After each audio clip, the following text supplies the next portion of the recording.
Hey everyone, welcome back to my YouTube channel Saini learning classes. मैं हूं आपके educator Neha Saini. तो आज का टॉपिक है coupled reaction and additive nature of standard free energy.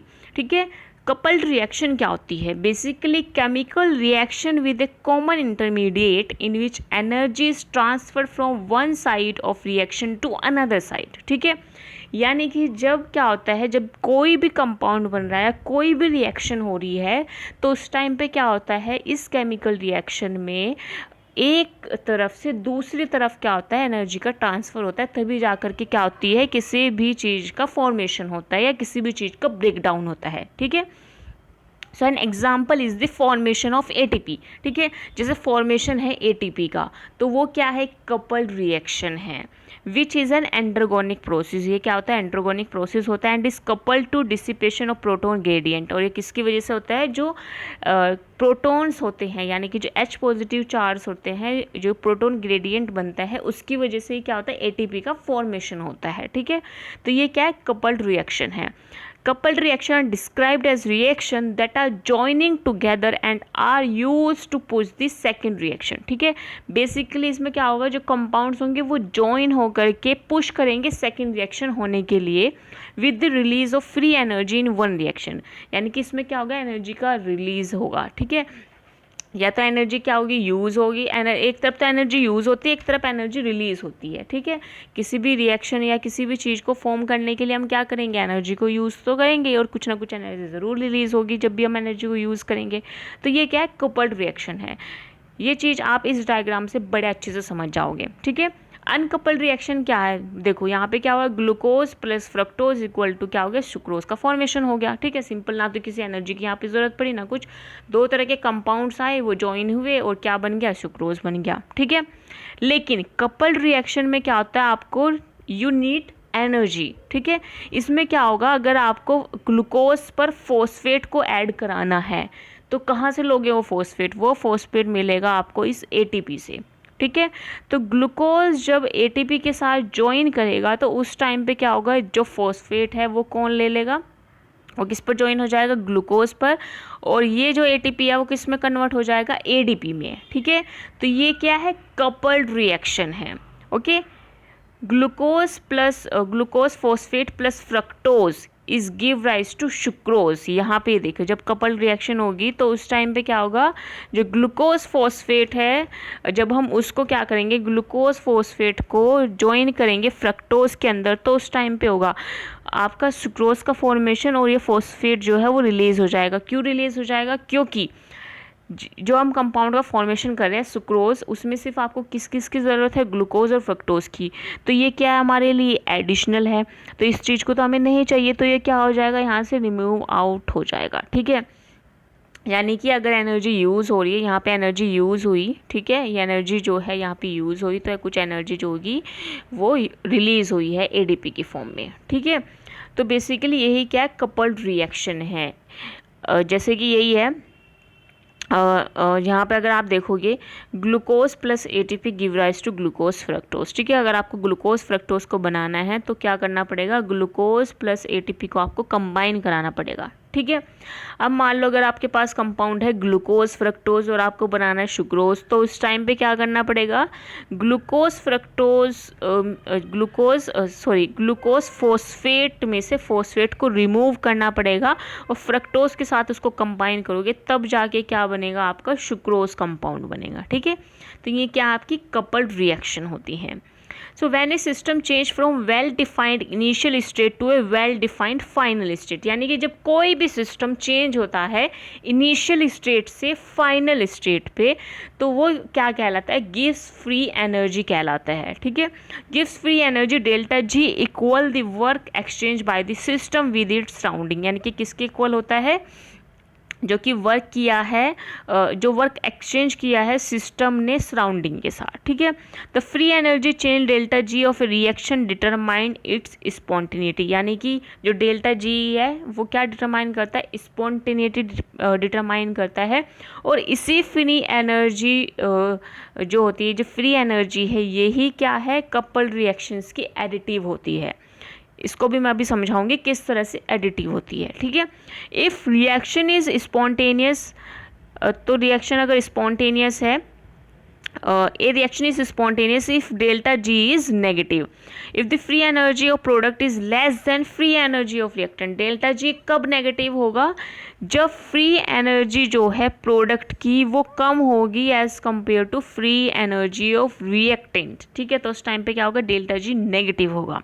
So for a reaction A plus B give rise to C plus D, तो delta G को हम कैसे लिखेंगे? Delta G is equal to delta G naught plus RT(ln). यहाँ पे क्या आएगा? आपके प्रोडक्ट, और यहाँ पे क्या आएगा? आपका रिएक्टेंट। तो ये क्या है? इस तरह से हम क्या करते हैं? डेल्टा जी को एक्सप्रेस करते हैं। तो बेसिकली डेल्टा जी क्या बता रहा है? डेल्टा जी जो है वो बता रहा है फाइनल माइनस इनिशियल वैल्यू को, यानी कि कितना चेंज आया है। ठीक है, कितना वर्क जो है एक्सचेंज किया है सिस्टम ने सराउंडिंग के साथ। ठीक है, यही क्या डिटरमाइन करता है? स्पॉन्टेनिटी डिटरमाइन करता है, और इसी फ्री एनर्जी चेंज को यूज़ करते हैं कपल्ड रिएक्शन में एज एन एडिटिव की तरह। ठीक है, क्योंकि जब दो रिएक्टेंट्स जो होंगे वो कंबाइन करेंगे, यानी कि एडिशन होगा उनका, तभी जाकर के कोई न्यू कंपाउंड का फॉर्मेशन होगा। ठीक है, तो यहाँ पर मैं एक रिएक्शन आपके साथ अभी शेयर करूँगी। ओके, ये चीज़ तो मैं ऑलरेडी डिस्कस भी कर चुकी हूँ कि डेल्टा जी जो है वो पॉजिटिव कब होगा और डेल्टा जी नेगेटिव कब होगा। ठीक है, so the standard free energy change delta G naught of a reaction में be positive and the actual free energy delta G is negative. Basically यहाँ पे बताया गया है, जैसे कि यहाँ पे मैंने आपको ये रिएक्शन दिखाई थी delta G is equal to delta G naught. तो डेल्टा जी और जी नोट ज़रूरी नहीं है कि अगर ये पॉजिटिव है तो आपका डेल्टा जी नोट भी पॉजिटिव हो। ठीक है, अगर ये पॉजिटिव है तो ये पॉजिटिव हो, ऐसा ज़रूरी नहीं है। ठीक है, अगर ये पॉजिटिव है तो ये नेगेटिव भी हो सकता है। ओके, यही चीज़ है, देखो यहाँ पर लिखी हुई है the standard free energy change, यानी कि delta G naught of reaction में be positive and the actual free energy change delta G is negative. ठीक है, यानी कि जो डेल्टा जी नोट है ये पॉजिटिव हो सकता है, और इसी के साथ साथ ये delta G note delta G जो आएगी, इसकी वैल्यू जो आएगी वो नेगेटिव भी आ सकती है। ज़रूरी नहीं है अगर ये पॉजिटिव है तो इसकी वैल्यू पॉजिटिव ही आए। Okay, depending on the cellular concentration of reactant और प्रोडक्ट, ये डिपेंड करता है कि क्या कंसंट्रेशन है रिएक्टेंट और प्रोडक्ट की। Many reaction for which delta G is positive are spontaneous because other reaction cause depletion of product और maintenance at high substrate concentration. ठीक है, यानी कि ज़्यादातर जो होता है डेल्टा जी स्पॉन्टेनियस रिएक्शंस में डेल्टा जी नोट जो है वो पॉजिटिव रहता है। And equilibrium constant greater than 1 more product than reactant at equilibrium. अगर इक्विलिब्रियम कांस्टेंट जो है वो 1 से ज़्यादा है, इसका मतलब क्या है? ज़्यादा प्रोडक्ट फॉर्म हुआ है एज कम्पेयर टू रिएक्टेंट। ये इंडिकेट करता है स्पॉन्टेनियस रिएक्शन को, जो कि जिसमें क्या होता है? डेल्टा जी नेगेटिव हो जाता है। The free energy change of coupled reaction are additive, और बेसिकली जो फ्री एनर्जी चेंज होता है कपल्ड रिएक्शन का वो क्या होता है? आपका नेगेटिव होता है। ठीक है, यहाँ पे ये जो डेल्टा जी नोट नहीं है, यहाँ पे डेल्टा जी आएगा। ठीक है, यहाँ पर डेल्टा जी जो है स्पॉन्टेनियस रिएक्शन में वो क्या रहता है? नेगेटिव रहता है। अब मेन ये तो सिर्फ आपकी जनरल नॉलेज के लिए मैंने बताया था। बेसिकली ये चीज़ ये पार्ट आपका मेन है। ठीक है, इसके बाद आपका जो नेक्स्ट वाला जो पार्ट अभी मैं आपको दिखाने वाली हूँ ये आपका मेन है, examples of different coupling reactions. ठीक है, type 1 some enzyme catalysed reaction can be express in 2 coupled half reactions, यानी कि बेसिकली क्या होता है? जब एंजाइम कैटालाइज्ड रिएक्शन होती है तो 2 कपल्ड हाफ रिएक्शंस होती है, एक स्पॉन्टेनियस हो सकती है, दूसरी नॉन स्पॉन्टेनियस हो सकती है। ठीक है, ज़रूरी नहीं है कि दोनों स्पॉन्टेनियस ही हो। तो जब कपल्ड यानी कि एंजाइम कैटालाइज्ड रिएक्शंस हो रही हैं तो 2 कपल उसमें रिएक्शंस में एक स्पॉन्टेनियस एक नॉन स्पॉन्टेनियस हो सकती हैं। The free energy change of half reaction में बी एडिड, तो जो इनका फ्री एनर्जी चेंज हो जाता है वो एडिट होता है to yield the free energy of coupled reaction. Free energy of coupled reaction को लेने के लिए हमें क्या करना पड़ेगा? उन दोनों रिएक्शंस को ज्वाइन करना पड़ेगा। अब समझो किस तरह से ज्वाइन करना पड़ेगा। ठीक है, यहाँ पे मेन चीज़ समझना क्या है। For example, in the reaction catalyzed by glycolysis enzyme hexokinase, the 2 half reactions are, यानी कि जब ग्लाइकोलाइसिस में क्या होता है? ग्लूकोज हेक्सोकाइनेज एंजाइम की प्रेजेंस में कन्वर्ट होता है ग्लूकोज 6-फॉस्फेट के अंदर, तो उस टाइम पे जो रिएक्शन चलती है वो 2 हाफ्स में चलती है। किस तरह से? सबसे पहले तो क्या होगा? जो ATP है वो ADP में कन्वर्ट होगा, रिलीज करेगा इनऑर्गेनिक फॉस्फेट को। ठीक है, जिसका डेल्टा जी नोट जो है वो है -31 किलो जूल। ओके, नेक्स्ट है Pi प्लस ग्लूकोज, यानी कि अगर आपको ग्लूकोज 6 फॉस्फेट बनाना है तो ये जो इनऑर्गेनिक फॉस्फेट है, अब इसको क्या करना पड़ेगा, हमें ज्वाइन करना पड़ेगा किसको, ग्लूकोज के साथ। तो क्या फॉर्म होगा, ग्लूकोज 6 फॉस्फेट प्लस H2O। ठीक है, इसका जो डेल्टा जी नोट है वो क्या है, पॉजिटिव है।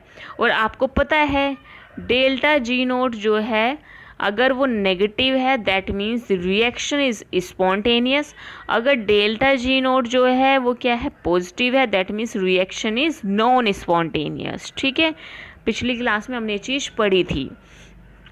तो यहाँ पे आपने देखा कि एक रिएक्शन तो क्या है, स्पॉन्टेनियस है, एक रिएक्शन क्या है, नॉन स्पॉन्टेनियस है।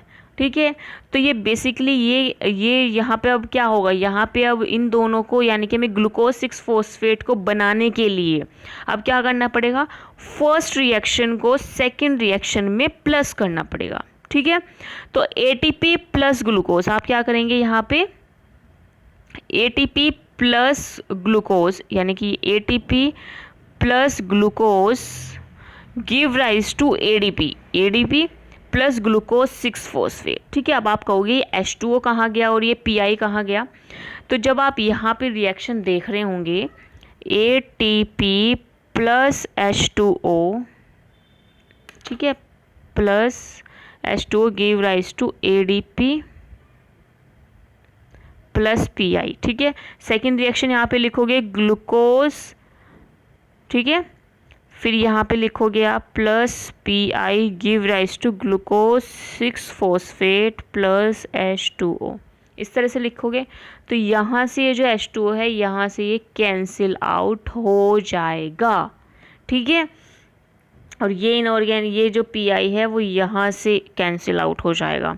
तो जब ATP को आप कंबाइन करेंगे ग्लूकोज के साथ, ठीक है, तो पूरी रिएक्शन का आप क्या बन रही है, जब ATP को हम कंबाइन कर रहे हैं ग्लूकोज के साथ तो जो रिलीज हुआ है इनऑर्गेनिक फॉस्फेट वो कहाँ कंबाइन हो जाएगा, ग्लूकोज के साथ कंबाइन हो जाएगा।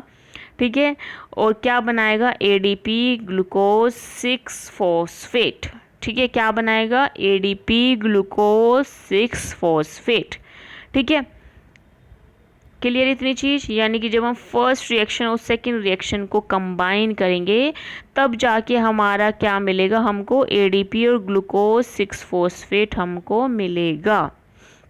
ओके, तो यहाँ पे डेल्टा जी की जो वैल्यू होगी वो किस तरह से कैलकुलेट करेंगे, जो फर्स्ट रिएक्शन है और जो सेकंड रिएक्शन है उनको क्या करेंगे, हम यहाँ पे ऐड करेंगे। ठीक है, तो -31 plus 14 is equal to -17 kilo joule per mole. तो ये क्या आ गई, आपकी डेल्टा जी नोट की वैल्यू आ गई। तो यही क्या है, coupled reaction, free change in coupled reaction. Clear इतनी चीज़। ठीक है, the overall reaction is exergonic. यहाँ से आपको क्या पता चल रहा है, ये जो नेगेटिव चार्ज है ये क्या बता रहा है, ये वाला जो नेगेटिव चार्ज है क्या बता रहा है कि रिएक्शन क्या है, एक्सर्गोनिक है। ठीक है, रिएक्शन क्या है, एक्सर्गोनिक है। In this case energy stored in the bond ATP is used to drive the synthesis of glucose 6 phosphate. इस केस में क्या हो रहा है, ग्लूकोज 6 फॉस्फेट कैसे बन रहा है, ATP से एनर्जी ले रहा है ग्लूकोज और क्या बना है, ग्लूकोज 6 फॉस्फेट को बना रहा है। A product whose formation from glucose and phosphate is endergonic. यानी कि अगर आप देखेंगे जहाँ पे प्रोडक्ट अगर हम डायरेक्टली फॉर्म करेंगे ग्लूकोज को डायरेक्ट हम फॉस्फेट दे दें, ठीक है, तो वो जो रिएक्शन होगी वो क्या है, एंडरगोनिक है। किस तरह से, अभी देखो यहाँ पे जब हमने डायरेक्ट ग्लूकोज को फॉस्फेट दिया था तो उस टाइम पे वैल्यू क्या आ रही थी, पॉजिटिव आ रही थी 14। ठीक है, तो पॉजिटिव चार्ज क्या इंडिकेट कर रहा था कि रिएक्शन क्या है, एंडरगोनिक है। ठीक है, तो अगर हम डायरेक्टली क्या करें, अगर हम डायरेक्टली ग्लूकोज को फॉस्फेट दे देंगे तो रिएक्शन क्या होगी, एंडरगोनिक होगी। लेकिन अगर हम दोनों रिएक्शंस को कंबाइन करेंगे तो हमारा ओवरऑल रिएक्शन क्या निकल के आ रही है, एक्सर्गोनिक आ रही है। So the pathway of glucose 6 phosphate formation by phosphate transfer from ATP is different from reaction first and second. ठीक है, यानी कि अगर आप देखेंगे तो दोनों पाथवे जो हैं डिफरेंट है। एक में ओवरऑल रिएक्शन क्या आ रही है, एक्सर्गोनिक आ रही है, और एक में जो ओवरऑल रिएक्शन आ रही है वो एंडरगोनिक आ रही है। ठीक है, लेकिन जो नेट रिजल्ट है इन दोनों का, यहाँ पे अगर आप देखेंगे यहाँ पे ये जो रिएक्शन है वो एक्सर्गोनिक है, यहाँ पे ये जो रिएक्शन है वो एंडरगोनिक है, लेकिन जो नेट रिजल्ट आ रहा है वो क्या आ रहा है, एक्सर्गोनिक आ रहा है, वो सेम आ रहा है दोनों रिएक्शन का। ठीक है, same the in thermodynamics calculation all that matter is the initial and final state, यानी कि थर्मोडाइनमिक कैलकुलेशन में क्या मैटर करता है, जो इनिशियल वैल्यू और फाइनल वैल्यू है, ठीक है, वो मैटर करती है। बीच का जो इंटरमीडिएट्स होते हैं वो इतने ज़्यादा मैटर नहीं करते हैं, ठीक है। So we have set that delta G is way of expressing the equilibrium constant for reaction. तो हम यहाँ पे कह सकते हैं कि डेल्टा जी जो है एक वे है एक्सप्रेस करने का equilibrium constant for a reaction के लिए, ठीक है। Next additive nature, basically additive nature जो मैंने अभी आपके साथ डिस्कस किया वही है कि दो रिएक्शन कंबाइन करके एक प्रोडक्ट का फॉर्मेशन कर रही है, ठीक है। रिएक्शन आपकी स्पॉन्टेनियस भी हो सकती है, नॉन स्पॉन्टेनियस भी हो सकती है। अभी आपने एग्जांपल देखा ही, glucose plus ATP give rise to glucose 6 phosphate, ठीक है। So since free energy change are additive, यानी कि जो फ्री एनर्जी चेंज होते हैं वो एडिटिव होते हैं। The spontaneous direction for the couple reaction will depend on relative magnitude of delta G for the ion flux delta G varies with the ion gradient end voltage, ठीक है। यानी कि जो फ्री एनर्जी चेंज होते हैं basically वो क्या होते हैं, एडिटिव्स होते हैं। यानी कि जो डेल्टा जी है, डेल्टा जी नोट है, ठीक है। तो यहाँ पे क्या है, डेल्टा जी की वैल्यू वेरी कर सकती है, डेल्टा जी नोट की वैल्यू भी वेरी कर सकती है। अभी आपने देखा ही है, ठीक है। अगर किसी चीज़ का फॉर्मेशन हो रहा है या ब्रेक डाउन हो रहा है तो उसमें डेल्टा जी जो होगा वो डिफरेंट ही होगा। तो जैसे कि यहाँ पे delta G is negative in the direction of ATP hydrolysis. अगर आप एटीपी का हाइड्रोलाइसिस करते हो तो उस टाइम पे डेल्टा जी नोट की जो वैल्यू होती है वो नेगेटिव होती है, ठीक है। तो इनका जो मैग्नीट्यूड है डेल्टा जी का वो भी क्या होगा, डिफरेंट होगा। सिंपल सी बात क्या है, देखो सिंपल सी बात है, अगर डेल्टा जी नोट की वैल्यू चेंज हो रही है, ठीक है, तो डेल्टा जी का मैग्नीट्यूड तो खुद से ही चेंज हो जाएगा, ठीक है। डेल्टा जी किस पर डिपेंड कर रहा है कि एडीपी है, एटीपी है, ठीक है। यानी कि क्या हो रहा है, हाइड्रोलाइसिस हो रहा है, ब्रेक डाउन हो रहा है, मतलब क्या ही हो रहा है, ठीक है, फॉर्मेशन हो रहा है, क्या हो रहा है, तो उस पर कौन डिपेंड कर रहा है, डेल्टा जी। तो डायरेक्टली आप कह सकते हैं कि जो डेल्टा जी की वैल्यू है, जो डेल्टा जी का मैग्नीट्यूड है वो भी किस पर डिपेंड कर रहा है, एटीपी, एडीपी और इनऑर्गेनिक फॉस्फेट पर, ठीक है। समझ आया, सिंपल सी लाइन है। देखो डेल्टा जी नोट यानी कि जो स्टैंडर्ड फ्री एनर्जी चेंज है वो क्या है, डिपेंड करता है कि रिएक्शन जो हो रही है वो फॉर्म हो रही है या ब्रेक डाउन हो रहा है, ठीक है। ये पॉजिटिव है या नेगेटिव है, ओके। दोनों रिएक्शन में डिफरेंट रहेगा डेल्टा जी नोट।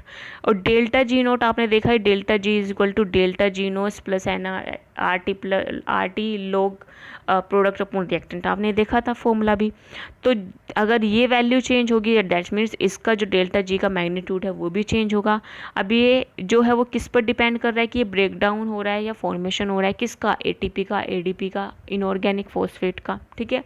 तो डायरेक्टली जो डेल्टा जी है वो किस पर डिपेंड हो गया, कंसंट्रेशन पे, एटीपी की, एडीपी की और इनऑर्गेनिक फॉस्फेट की, ठीक है। So two examples of such coupling are additive transport, यानी कि जो एक्टिव ट्रांसपोर्ट है वो किसका एग्जांपल है, कपलिंग का ही एग्जांपल है। तो the membrane transport requires energy और एटीपी, यानी कि जो मेम्ब्रेन ट्रांसपोर्ट है वो रिक्वायर करते हैं एटीपी को। The spontaneous ATP hydrolysis, that means अगर स्पॉन्टेनियस एटीपी का हाइड्रोलाइसिस हो रहा है तो डेल्टा जी जो है नेगेटिव होगा, ठीक है।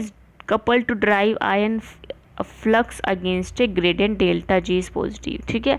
बेसिकली क्या होगा, जब एक रिएक्शन हो रही है तो उस टाइम पे आपने देखा ही है, एक वैल्यू जो है नेगेटिव है, एक वैल्यू जो है पॉजिटिव है, ठीक है। तो डेल्टा जी जब हाइड्रोलाइज हो रहा है तो उस टाइम पे डेल्टा जी एटीपी जब हाइड्रोलाइज हो रहा है तो उस टाइम पे डेल्टा जी की वैल्यू क्या है, नेगेटिव है। लेकिन जब आयन का फ्लक्स हो रहा है अगेंस्ट ग्रेडियंट, यानी कि जब प्रोटॉन ग्रेडियंट बन रहा है उस टाइम पे डेल्टा जी की वैल्यू जो होती है वो क्या होती है, पॉजिटिव होती है, ठीक है। फिर ये दोनों वैल्यूज़ ऐड होंगी, एटीपी का क्या होगा, हाइड्रोलाइसिस होगा और एटीपी क्या फॉर्म कर देगा, एडीपी फॉर्म कर देगा, ठीक है। क्लियर इतनी चीज़। अब आते हैं एटीपी सिंथेसिस में।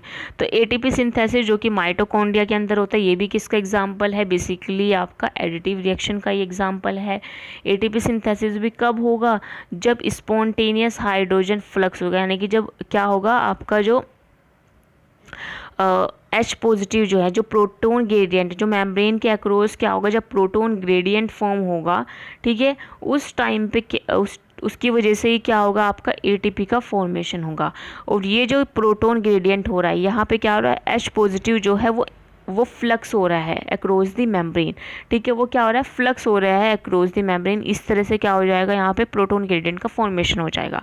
इस टाइम पे डेल्टा जी की वैल्यू जो होगी वो नेगेटिव होगी, लेकिन जब एटीपी का सिंथेसिस हो जाएगा उस टाइम पे डेल्टा जी की वैल्यू जो होगी पॉजिटिव होगी। तो यहाँ पे आपने एक चीज़ देखी, जब एटीपी का हाइड्रोलाइसिस हो रहा है उस टाइम पे डेल्टा जी जो है वो पॉजिटिव है। फिर उसके बाद क्या हो रहा है, एक सेकेंड मैं ज़रा चेक कर लूँ, यही है ना, सॉरी नेगेटिव है, ठीक है। जब एटीपी का यहाँ पे देखो, जब एटीपी का हाइड्रोलाइसिस हो रहा है तो उस टाइम पे डेल्टा जी की वैल्यू नेगेटिव है, ठीक है। और उसी टाइम पे जब H पॉजिटिव जो हैं वो वहाँ से रिलीज़ हो रहे हैं, यानी कि जब एटीपी ब्रेक डाउन होगा, सिंपल सी बात है, जब एटीपी ब्रेक डाउन होगा तो एडीपी प्लस इनऑर्गेनिक फॉस्फेट्स का फॉर्मेशन होगा, H पॉजिटिव्स का भी फॉर्मेशन होगा, ठीक है। तो ये जो आयंस वहाँ पर जो निकल रहे हैं उनकी वैल्यू जो होगी वो डेल्टा जी जो होगा उनका पॉजिटिव होगा, ठीक है। लेकिन जब हम वहीं पे हम एटीपी का क्या कर रहे हैं, सिंथेसिस कर रहे हैं, तो ये जो प्रोटॉन ग्रेडियंट यहाँ पे फॉर्म हुआ है, ये जो प्रोटॉन ग्रेडियंट यहाँ पे फॉर्म हुआ है, इसकी वैल्यू क्या है आपकी, डेल्टा जी की उस टाइम पे वैल्यू क्या है, नेगेटिव है। जब एटीपी सिंथेसाइज हो रहा है उस टाइम पे डेल्टा जी की वैल्यू जो है वो पॉजिटिव है, ठीक है। तो एटीपी सिंथेसिस जब हो रहा है उस टाइम पे डेल्टा जी क्या रहता है, पॉजिटिव रहता है। तो ये क्या है, बेसिकली सिंपल सी बात है, जब कपल्ड रिएक्शन होती है तो एक रिएक्शन जो होती है वो स्पॉन्टेनियस चलती है, दूसरी रिएक्शन नॉन स्पॉन्टेनियस चलती है। इन दोनों को हम प्लस करते हैं, ठीक है। ओवरऑल रिएक्शन पॉजिटिव भी हो सकती है, नेगेटिव भी हो सकती है, डिपेंड करता है हमारी कंसंट्रेशन पे कि किसकी कंसंट्रेशन ज़्यादा है, ठीक है। इसके साथ साथ एडिटिव नेचर में हमने क्या देखा कि डेल्टा जी जो है वो डिपेंड करता है एटीपी, एडीपी और इनऑर्गेनिक फॉस्फेट पे, यानी कि जैसे जैसे इनकी कंसंट्रेशन चेंज होगी उसी तरह से डेल्टा जी का मैग्नीट्यूड भी चेंज होगा। और इसी के साथ जो वैल्यूज़ हैं, जैसे कि एटीपी जब सिंथेसाइज हो रहा है तो डेल्टा जी की वैल्यू जो है वो पॉजिटिव है, एटीपी जब ब्रेक डाउन हो रहा है तो उस टाइम पे डेल्टा जी की वैल्यू जो है वो नेगेटिव है, ठीक है। क्लियर इतनी चीज़, ये था बस जो मैंने लास्ट में 2 चीज़ आपको बताई हैं, ये पूरा सार था आपका आज के लेसन का। आई होप आज का लेसन आपको पसंद आया होगा। थोड़ा सा ये थर्मोडाइनमिक्स जो है केमिस्ट्रीज में ज़्यादा है, तो समझने की आपको थोड़ा सा तो केमिस्ट्री आपको आनी चाहिए, थोड़ा सा आपको इसमें एक्टिव रहना पड़ेगा, ठीक है, तभी आपको ये चीज़ समझ में आएगी। वैसे इजी है, जो मैंने ये 2 लाइन में आपको चीज़ बताई है वही मैं इतनी देर से आपके साथ बोल रही हूँ, ठीक है। So that's all for today, मिलते हैं नेक्स्ट सेशन में। Bye everyone, thanks for joining.